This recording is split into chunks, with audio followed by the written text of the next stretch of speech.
Bagian selatan Jawa merupakan salah satu wilayah yang bisa dikatakan sedikit termarginalkan. Jika dibandingkan wilayah tengah ataupun wilayah utara Jawa, pembangunan di wilayah selatan Jawa sangat minim. Kondisi morfologi yang sangat kasar dengan bentang alam yang sangat bergelombang menjadi salah satu hambatan utama. Belum lagi risiko gempa bumi dan juga tsunami yang jauh lebih tinggi dibandingkan wilayah Jawa yang lainnya. Namun dibalik itu semua, wilayah selatan Jawa menawarkan sesuatu yang mungkin tidak dimiliki di wilayah Jawa lainnya.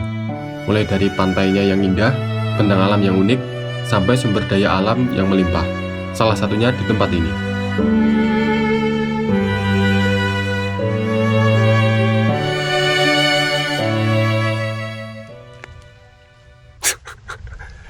Yuk, kali ini saya sedang ada di Jawa Selatan dan pemandangannya sedikit berbeda karena sekarang saya sedang berada di bekas tambang tembaga yang ada di Jawa Selatan.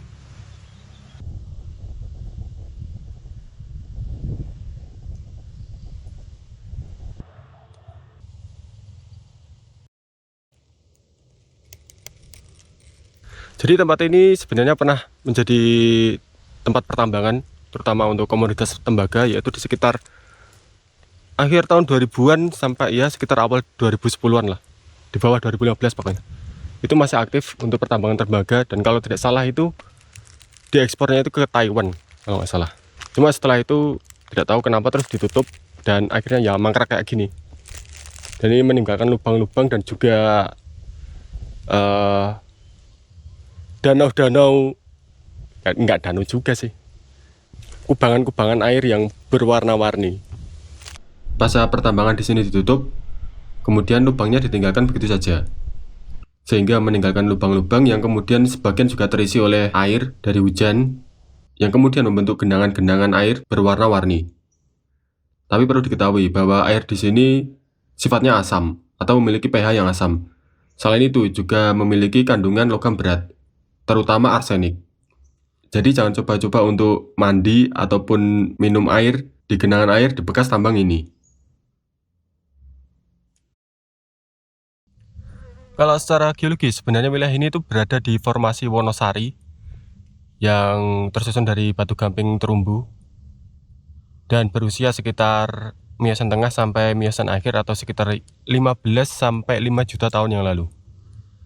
Jadi secara umum sebenarnya wilayah ini itu bentang alam kars karena ya tersusun oleh batu gamping, yang dimana batu gamping asalnya adalah dari endapan terumbu yang dulunya berasal dari lautan dangkal.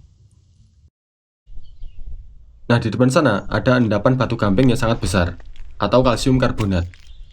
Nah, kalau kita perhatikan, endapan batu gamping tersebut wujudnya sudah tidak seperti endapan batu gamping yang biasa kita temukan di bentang alam kars.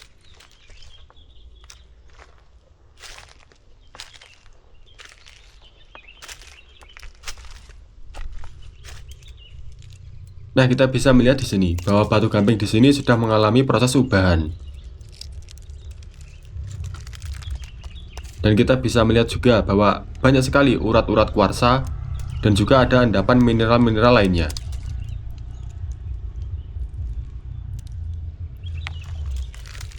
Bahkan di sini kita bisa melihat adanya batu gamping yang memiliki warna seperti pelangi. Ada warna putih, ada warna kuning, ada oranye, ada merah, coklat. Nah, warna yang bermacam-macam semacam ini kemungkinan dihasilkan dari oksida dari beberapa mineral logam seperti Fe atau besi dan juga aluminium.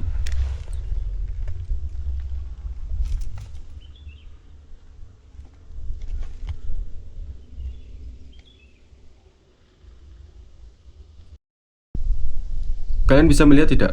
Di dinding-dinding galian tambang di sini ada batuan-batuan yang memiliki warna hijau atau kehijauan. Kalian bisa lihat?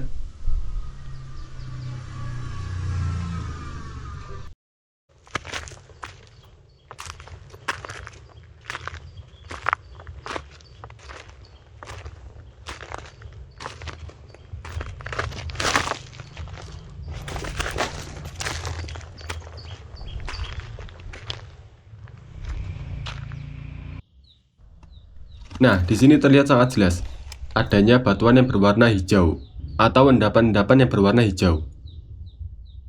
Nah, warna hijau tersebut itu dihasilkan dari oksida tembaga atau oksida Cu.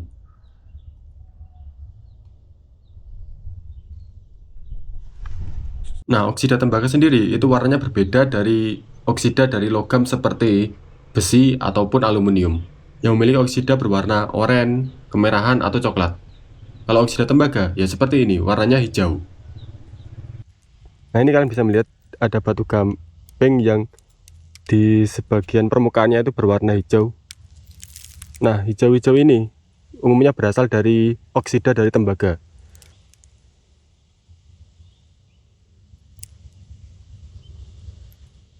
Kalau kalian pernah ke Bali, ke GWK atau Garuda Wisnu Kencana, ataupun lihat sayap Garuda di IKN, nah patung dan bangunan tersebut itu berwarna hijau kan? Itu bukan hasil dicat, tetapi itu adalah hasil dari oksida tembaga. Karena sebagian material yang digunakan untuk membangun GWK ataupun sayap Garuda di IKN itu berbahan dasar tembaga. Sehingga ketika teroksidasi karena berinteraksi dengan udara, dengan air hujan, menghasilkan warna hijau, yang merupakan oksidanya.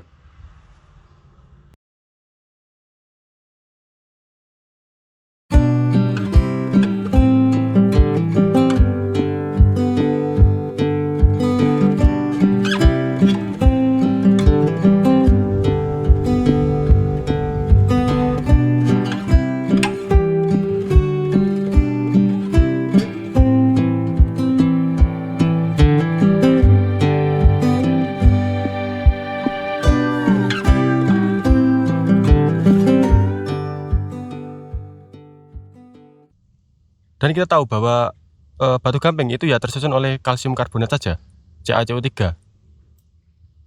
Dan tidak ada mineral yang lain, seperti mineral-mineral logam. Tapi pertanyaannya, kenapa di tempat ini ada mineral logam, yaitu tembaga? Jadi, batu gamping di sini itu diterobos oleh magma yang naik dari bawah permukaan bumi ke atas. Ketika magma tersebut mendingin, maka magma tersebut akan melepaskan sebagian airnya, sehingga menghasilkan hidrotermal.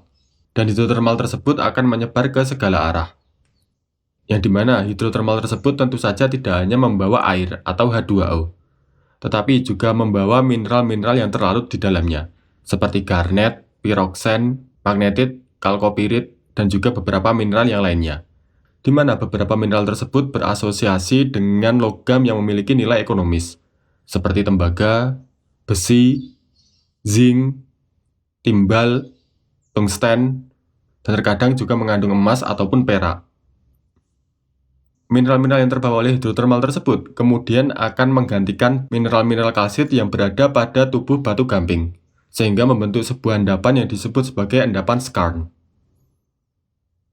Nah, endapan-endapan skarn semacam ini itu sering dicari karena memiliki kandungan logam yang memiliki nilai ekonomis, ya seperti tadi, tembaga, tungsten, zinc, atau seng, timbal, bahkan emas ataupun perak.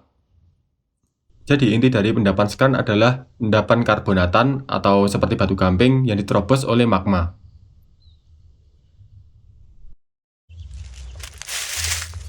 Nah, ini saya menemukan batuan yang memiliki warna cenderung kebiruan, warna biru. Ini sepertinya mengandung mineral lazuardi atau lazurit, salah satu mineral subgrup dari feldspar yang mengisi ke bagian-bagian dari batu gamping di sini.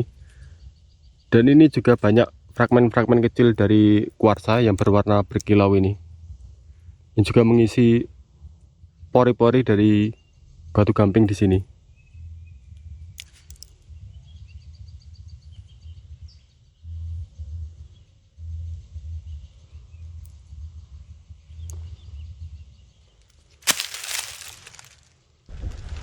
Makanya tempat ini dulu juga pernah, waktu zaman boomingnya ake, juga pernah digunakan untuk tempat mencari ake karena adanya mineral-mineral yang disebut sebagai lazurit atau lazuardi. Karena warnanya itu ya bagus, warnanya itu biru, jadi sering digunakan untuk ake. Sebenarnya ada lubang tambang lagi yang jauh lebih besar daripada tempat ini di seberang sana. Cuma kayaknya jalannya udah ditutup, jadi nggak bisa dikunjungi atau masuk ke sana. Ya udah sepertinya gitu aja karena ini panas sekali. Ada jam 11. Oh iya, jangan lupa tebak lokasinya di mana. Coba.